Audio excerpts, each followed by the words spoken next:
I'm an independent. And if this turns into the same talking points and people yelling past each other, that tells us everything about where politics is right now. Let's watch.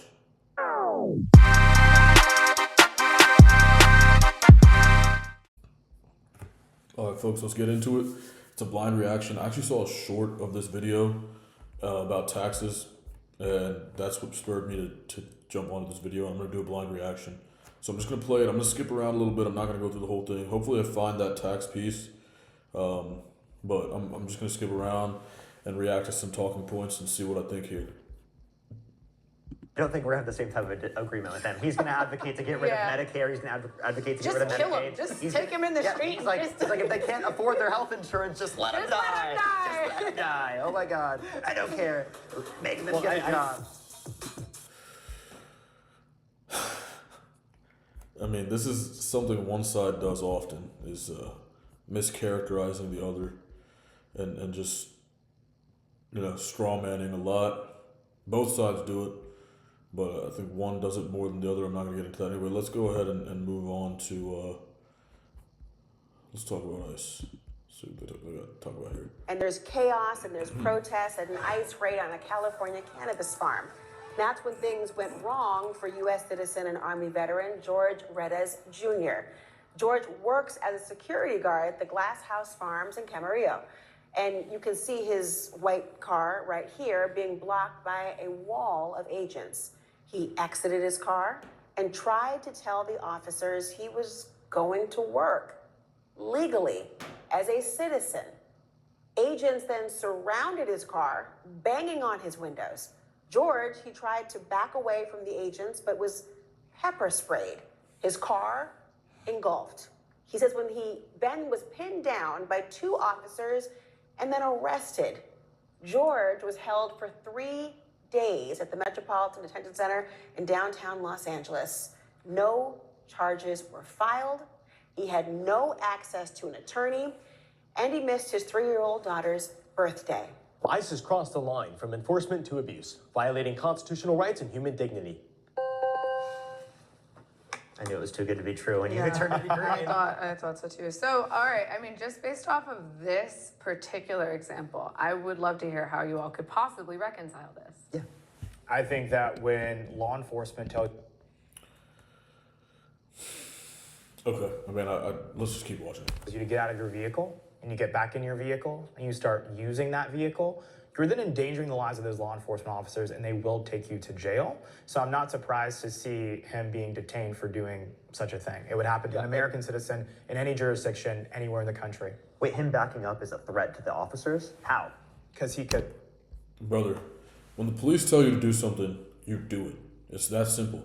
I have done a lot of illegal shit in my time. I always say this. I've done a lot of criminal stuff in my life. I don't need more. But I've never, ever, ever been abused by a police officer. I don't think the police are corrupt. I've dealt with police corruption in other ways. But for them to get physically violent and arrest you without any real cause, that doesn't happen. That doesn't happen. If you just don't resist authority and you allow things to take their course the way the system intends it to, you're not going to get in any sort of trouble. Being defiant for no reason is ridiculous. Being defiant in a way in which, you're protesting things or maybe taking legal action, litigating against injustice, that's one thing. But to sit here and try to yell at a cop, you're a moron. Like, that's not how you do things, Then turn it forward. Oh, okay. So then your idea is that he could use his vehicle specifically to harm them. So how is he supposed to get his vehicle out of there? Well, I'm sure they would have given him guidance, and if he would have told them what they were doing, then they could... What was the guidance they gave him? Well, again, we were not privy to that conversation, but what we did see is him get into a vehicle, a motor vehicle, that he was using to reverse, which he very could have easily turned into drive and mowed down those officers, which wouldn't be unprecedented for those on the left to try to attack ICE officers. We saw recently, an individual from the left try to snipe one from a building. So it's not unprecedented for them to be suspicious of some of these. So why was he held for 3 days with let me just see if I understand this. So he deserved to be pepper sprayed. What was a melee of pepper spray, then held for 3 days without access to an attorney, missed his 3-year-old daughter's birthday because... His 3-year-old daughter's birthday. Come on, give me a fucking break. The guy did not comply with orders. Come on. He backed up his car. That he disobeyed law enforcement instructions, you know? Simple as that. Disobeyed law enforcement instructions. You were told to do something by a cop with a gun, with an AR, and they arrested you. They could have shot you, bro. Like, it's worse out there, bro. Like, come on now. What? Talking about missing her three. I don't like her, bro. And it's not because of her political views. It's just because of her entitlement. She is so entitled. I've seen a lot of videos of her. Extremely entitled. And this pussy over here is also extremely entitled. I mean, I'm an independent, but like, good God. The entitlement with these Gen Z left wing. First of all, my major problem with the left wing is if you're so leftist, where is your reparations conversation? How are you not talking about reparations? How is that not a talking point for the left in the modern day? Sounds ridiculous to me. It sounds absolutely, completely out of whack. And it's just random entitlement and stupid opinions. I'm not saying that the right is great, that's why I'm an independent, but this is the problem I see with the left. I used to be on the left myself. You find out, unfortunately. Bro, but here's backed the deal. up his car. It's not illegal to back up your car. That's not a crime. It isn't a crime in a vacuum, and shooting a gun in. It's illegal to shoot a gun in civilization, but if you go to the woods and you shoot a gun, you're probably fine, right? If you go on a hunting trip or whatever, the same action can be illegal in different circumstances and legal in certain circumstances. To disobey a law officer, I mean, they're clearly walking towards the car. They want to talk to the guy, maybe detain him. He gets in the car and tries to drive away. That's unacceptable. You can't do that. You cannot do that, plain and simple. He never committed a crime. I think a major thing here is like we're looking at it from hindsight and saying, okay, this guy actually didn't have any weapons or any bombs on him or anything. Like if you're driving your car, you don't drive up 15 feet away from like 35 policemen in riot gear. Like He works How was I there. supposed to get to Where's work? he supposed to go? Dude, you don't just drive up. He's supposed to drive through the wheat Just farm? don't go to What's work. he supposed to do? You know what? Get a job so that you don't have to get food. But then when you get a job to go work at that job, then don't go to that job because ICE is going to prevent you from doing that. That's ridiculous. Again, straw man. That's not what he's saying. Like, that's the only thing these guys are able to do. They can't debate on even footing without foul play. There's 35 It police. is ridiculous. You're right. Here's the thing. Those police are fighting off a riot, right? So they have no idea what's in that car. These cops are not perfect. They don't have infinite knowledge. We have a helicopter view of this car. 3 days? Cops do not Yeah, know. then why was he detained for 3 days? The cops do not know if he has a bomb in there or if he has a gun. In which is 3 why he was days? arrested They and couldn't pepper figure sprayed. that out in 3 days? Without access to an attorney? But now let me get to that. I don't know the specific details on that. This We is- do. We should know. 3 days, 72 hours is usually the longest legal hold. And for somebody who is disobeying a law, I know how law enforcement works a little bit. Those guys are not going to treat you nicely when you've fucked with them. Okay, if you're respectful, they're gonna be much more inclined to help you out. 72 days is like the longest legal hold. I've been to jail in New York. Okay, just like for bullshit or whatever. That's the longest you can have. Sometimes these police, these holding cells are very overcrowded. The court has to get you in. It's not easy. It doesn't just happen like instantly, right? It takes time for you to be processed and stuff. Now look, I have experienced unfairness from the police myself. I'm not saying they're perfect, but this is, we're talking about a guy getting taken to jail for disobeying law enforcement and being in there for 3 days. That is not the catastrophe that you're painting it out to be. It's not a big deal. Like, yes, if he could have just completely avoided the situation to begin with. Yes, it was probably a little unfair, but it's not a big deal. That's the middle ground. Right? These guys, I mean, like I said, that's why the right goes a little far for me. Like, it seems like, they're saying this is what should have happened. It's not, but it's just not this catastrophe, right? Well, I don't know the specific details as to the paperwork that they had to do inside of the prison. I don't know where this took place, if it was a... Well, maybe if they let him They have an do that with- attorney, the paperwork might have gone a little bit faster. Yeah, actually. I'm not exactly sure. Maybe if you knew anything about what happened, you'd be qualified to have an opinion on this. You see a news clipping and you're making all these assumptions, okay? Like, come on. At the end of the day, he didn't get charged. He didn't need an attorney, right? No charges were filed. That was the ultimate verdict there. They couldn't figure that out in 3 days? Without access to an attorney? But now let me get to that. I don't know the specific details on that. We do. This is going to happen. But this And man so is not an illegal alien. He is a United he's an States individual who citizen. disobeyed law enforcement He's not. instructions. Again, yeah, that's true. Now, look, again, I don't think that they should have taken him in for 3 days. Maybe you detain him, ask him a couple questions, send him along his way, be like, listen, man, you got to talk to, you got to be, when we're trying to conduct an investigation and try to understand what's going on, you cannot just, disobey. That's going to impede what we're doing. It's kind of obstruction, right? Like, you can't do that. Have a stern conversation, send him along his way. But, I mean, hey, look, it happened. He put himself in a position to be fucked. I always say this. This is advice I give to my friends and my family and my, people that I talk to and mentor. Don't put yourself in a position to be fucked, right? As simple as that. Do not put yourself in a position to be fucked. If you can get fucked, you might get fucked. So don't be in a position where you might get fucked. Not a complicated, concept. You just do what you can, extreme accountability, keep yourself out of that situation. Law enforcement's talking to you, don't bitch at him. Just talk to him. Officer, I gotta get to work, man. Can I just go through? Nah, you gotta go around. Okay, yes, sir. Leave. Like, come on. It didn't have to be this deep. He made it that deep by getting in the car when the guys were trying to talk to him. He was probably talking some shit. Obviously the liberal news media is gonna paint it as if he's this big victim. Like, come on, bro. He's probably chirping a little bit. Be honest. Got into a motor vehicle, very well could have threatened their lives, and they made an enforcement action as they would. An enforcement action of pepper spraying him and then holding him without access to legal counsel for... Pepper spraying him because he stayed in his car when they were trying to speak with him, right? They didn't know who he was, didn't know what his intentions were. I mean, all right, look, we're going to move on. Let's see what this is about. Yeah. I've spoken with thousands of you over this last year. I know your struggles. I know your hopes. I know your dreams. So serving you is worth any tough fight I have to take on, and I am incredibly honored to be your next governor. Tonight, against all odds, we have grasped it. First of all, listen, this concept of a blue wave, like, you're going into majority blue areas who are already blue. Like, these aren't swing states. New York City has been blue forever. You understand? Now, this is like an extreme, right? Mamdani is, but I mean, you're not, what do you like, you're saying as if, there's a blue wave. Look at New Jersey went blue, guys. New York City went blue. Oh my God, that's a revelation.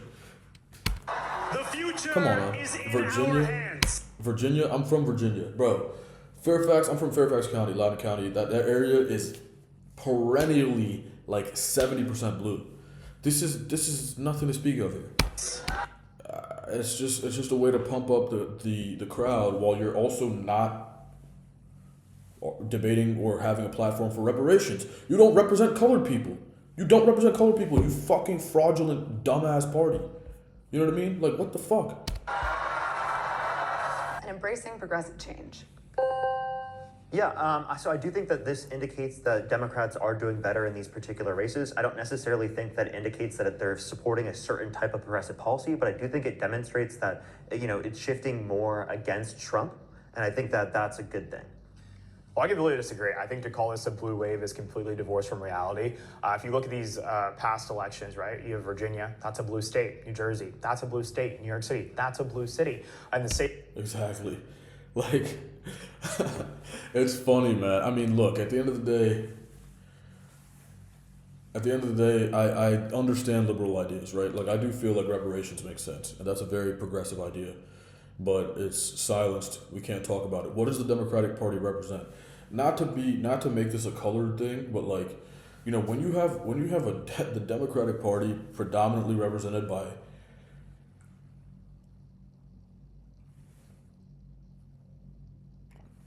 not guys that look like me, not people that look like me. I mean, that seems like controlled opposition to me. Like, what do these people know about us? You know what I'm saying? Come on, bro. What a joke. Of Virginia, you haven't had a Republican that's running for president win that state since 2004. New Jersey, reliably blue. New York City, well, it's New York City. And so I'm not surprised to see that those people are not necessarily the biggest fans of President Trump, but that doesn't necessarily speak to any national trends that are going on. If you actually look at the president's approval rating, even during the shutdown, according to CNN, Harry Enton said his approval rating actually went up during this period because people were pointing blame to the Democrats for holding America's government hostage. And so, no, I don't think that this is an indication of anything to be worried about. This is not a midterm election. This was just some random election in an off year. Has the mayor of New York ever been a progressive Muslim who's anti-Zionist? It's been a progressive in Bill de Blasio. So, But a progressive Muslim who's also anti-Zionist. I think that one, being anti-Zionist is something that's What does that mean? Like, see, you're making it about all of this. I mean, I suppose those are policy stances, anti-Zionist, but it's also like you're bringing up the fact that he's Muslim, like as if that, like, dude, it's 2025. This guy, it's about his policies, right? I mean, I understand, like, this is a milestone for the Democratic Party, which is a sham, but it is a milestone for this sham that they call the Democratic Party, right? So, I get it. Yeah, I don't know. also knew that specifically in the Democratic Party is being significantly more adopted by the voter base, and then that's being shown specifically by the voting when we see the New York mayor specifically being in the most Jewish city in America, I'm pretty sure, literally an anti-Zionist candidate. So I think that's obviously showing a change, and it is showing that people are rejecting Trump-era policies and then embracing progressive change. That's quite literally exactly what it is, and this is also, I think, a step up from people in New York, though, bro. And who knows why they voted for him? This guy's promising, like, people on food stamps $1 billion each or some shit. Like, this guy's just out of his fucking mind. They don't have the money to do what Zoran Mamdani wants to do. Him and his fake-ass smile. I'm gonna give everybody money. Grocery stores. Like, bro, that shit is not gonna work, bro. That dude is a fraud. Like, these people, bro, like, this is like when your class president, somebody was running for class president, they were like, everybody gets candy every day for free. You know what I mean? Like, how the fuck is he gonna make that happen? In like 5th grade, right? You're running for class president and shit. That's literally the logic these people use. Like, it's absurd. Progressive values as he called himself a democratic socialist. Did the prior candidate call themselves a socialist? I think that Bill de Blasio certainly ran on Democrat socialist policies, and I think he went. This is the problem, though, with socialism, right? And I in theory, it seems like a good concept. I don't mind it, right? The problem is that we live in a competitive world. Like, the world is a capitalist marketplace. We live in a global market, right? If you are a socialist place, you're not going to have rich billionaires and businesses in your country, and you're going to lose. Just point blank period. They're going to take their business elsewhere. That's the reality. That is the reality. If you know what I mean, this was happening with New York. A lot of people are leaving New York because Mamdani's going to be there and tax the balls off of the rich people who make everything happen, by the way. Those are the people who really, like, they have their businesses set up. If they're business owners, they're producing, despite this, reverse progressive tax bracket that we have in America, they're still the ones paying the most taxes. So, these people are just going to leave. They're still, like, in dollar figures, they are individually paying more taxes relative to, what is being collected than anybody else individually, right? So, that's not going to work. It's just not going to work. And look, is it a good idea? Does he have good intentions? Probably. Does he have a fake smile? Yes, definitely. But, I mean, I just, I don't think that shit works, but we'll see. I'm not the authority on that, right? Like, we'll see if it works or not. Zionisms, we can talk about how AIPAC was also historically supportive of Abigail Spanberger. AIPAC historically supported Mikey Sherrill. So, and also, too, Zionism isn't a political ideology that's confined to either the left or the right. There are people who identify as Zionists on both the left and the right. So I'm not sure how Trumpism has anything to do with Zionism at all. No, I'm just saying it's a unique, different change in the party that they're adopting progressive, because the anti-Zionist approach is a progressive idea within the Democratic Party. That's all I was trying to demonstrate to you, that it wasn't just necessarily. There are plenty of anti-Zionists now on the right, so. No one's disputing that. Yeah. But oftentimes they're anti-Semitic, though, like Nick Fuentes. Which we'll get into. But I do want to go back to Trump's approval rating, because I've actually seen quite the opposite statistic, especially in red states. That was a leap, by the way. I think, look, let me say this about Fuentes, right? I think that he says a lot of unacceptable things you can't say, but I think that he says a lot of things that are jokes and people take seriously. I don't think labeling him as an anti-Semite is fair. I don't know. I don't, you know what I mean? I'm not going to sit here and litigate that. That's not the point of this. But for him to be just willing to come out here and espouse someone else's views for them, ridiculous. Come on, man. Leave people alone. His approval rating has steadily gone down, especially during the government shutdown. And I think that what these wins represent, I wouldn't even say it's necessarily an ideological shift, but I think that what these wins represent is really just a frustration that Trump has not come through with any of his legitimate campaign promises, and the cost of living for a lot of Americans has increased. I know you guys don't actually care about whether New York, New Jersey, and Virginia, the brother on the right said it the best. New York, New Jersey, and Virginia going blue does not signal anything. It signals nothing. It signals the status quo. That's it. Whether or not people are hungry and have clothing or health care, since you didn't in the last prompt, but the majority of us do. I mean, the cost of food has increased, the cost of most home goods has increased, and people are really feeling. That's what happens. There's an average 3% rate of inflation historically every single year on average, period, point blank. That's how it works. The costs of things go up with time. That. It almost feels like the price of everything is going up except for our paychecks. And I think people are starting to just have enough of it. I mean, Wall Street has their whole Trump always chickens out thing about the tariffs. He's been back and forth. He won't shut up on Truth Social. Meanwhile, hundreds of thousands of people across the country are starving. And I think people are starting to realize that Trump's policies, especially on economics, are not working in favor of who he promised they would work for. Farmers and small businesses have been reaching out to Trump constantly. He is not listening to them. And not only is he not listening to them,